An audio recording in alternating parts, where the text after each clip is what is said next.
Itinuturing ng person of interest ang driver ng ginang na ilang araw na wala at kalaunay natagpo ang patay sa loob ng kanilang compound sa Angeles City sa Pampanga. Nahukay ang bangkay ng biktima sa gilid ng kulungan ng baboy. Saksi si Ian Cruz.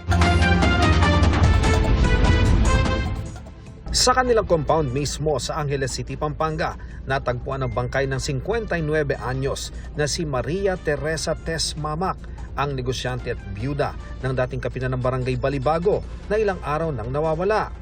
Lumakas ang hinala ng mga pulis na nasa compound lamang ang biktima dahil wala raw nakitang bakas ng dugo sa na-recover na puting sasakyan nito sa Magalang, Pampanga nitong Valentine's Day. Lalo't sa inisyal na pagsisiyasat ng Police Station 4 ng Angeles, may nakita silang bakas ng dugo sa pader, kartilya, washing machine at gripo sa compound. Matapos ang mahigit 4 na oras sa paghukay kahapon, natagpuan ng mga otoridad ang bangkay ni Ginang Mamak na 4 na araw nang nawawala. Nadiskubre ang kahina-hinalang hukay sa gilid ng mga kulungan ng baboy. Ilang hakbang lamang mula sa tirahan ng driver ng pamilya. May napansin po na isang hukay na medyo malambot po yung lupa. Then habang hinuhukay po yung lupa ay meron pong nakita na paa. Sabi ng pulisya, sa lalim ng hukay, posibleng nakahanda na raw ito bago pa isinagawa ng suspect ang krimen. Most likely po may butas na po yun. Bakit? Kasi imposible pong makapaghuhay ka po ng ganun kalalim within a span of 1 hour. Kanina madaling araw, isinailalim na sa autopsy ang bangkay ng biktima para matukoy ang sanhi ng kanyang pagkamatay. Basag po dito sa may left part po ng ulo niya, and most likely po pinalo po yun ng isang matigas po na bagay. Durog po, parang durog po. Durog yung ginaganon, kinakapa. Durog, malambot siya. Malambot siya. February 12 nang mapaulat na nawawala ang biktima. Sa kuha ng CCTV malapit sa compound ng biktima, makikita ang isang lalaki na lumabas bandang alas 7:22 ng gabi. Tinukoy ng mga kaanak ang lalaki na driver nila ng mahigit 20 taon na si alias Manuel. Bumalik din siya sa loob maya-maya matapos tanggapin ng food delivery ng anak ng biktima.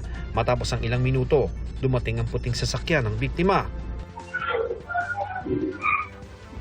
Alas 7:30 naman narinig sa CCTV video ang sigaw ng isang babae sa loob ng bahay na pinaniniwalaang sa biktima.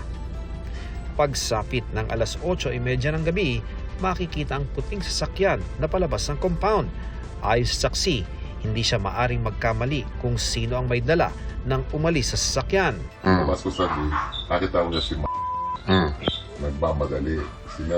Lumundag siya sa sasakyan para isara yung gate, nagmamadali siya. Tapos, Kapag kanya, sinara niya yung gate, may nakakumpas yung dalawang tricycle noon. nakatalo. O bakit daw? Kasi binalanda niya yung sasakyan doon sa gitna. February 14 nang matagpo ang abandonado ang sasakyan at nakaparada sa Magalang Municipal Plaza. Isinailalim na ito sa forensic examination. Ang lalaking driver hindi na nakita at na-contact ng mga kaanak ng biktima simula noong February 12. Ayon sa pulisya, itinuturing na person of interest ang driver na target ngayon ng manhunt operation. Salang po yung huling nakita na kasama po nung victim po natin, and huling nakita na may tanan po nung sasakyan. So we considered him as the person of interest po. Ongoing pa rin po yung forward tracking po natin, and sinusundan po natin itong through CCTVs kung saan po siya nagpunta. From the time na sumakay siya ng jeep pasok po ng Angeles. Tumanggi muna magbigay ng pahayag ang pamilya ng biktima na labis ang pagluluksa. Si Pampanga 1st District Representative Carmelo Lasatin Jr. nag-alok din ng 200,000 pisong babuya sa sinumang makapagbibigay ng impormasyon kung sino ang pumatay sa biktima.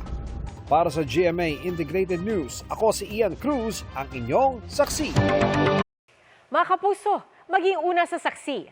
Mag-subscribe sa GMA Integrated News sa YouTube para sa iba't ibang balita.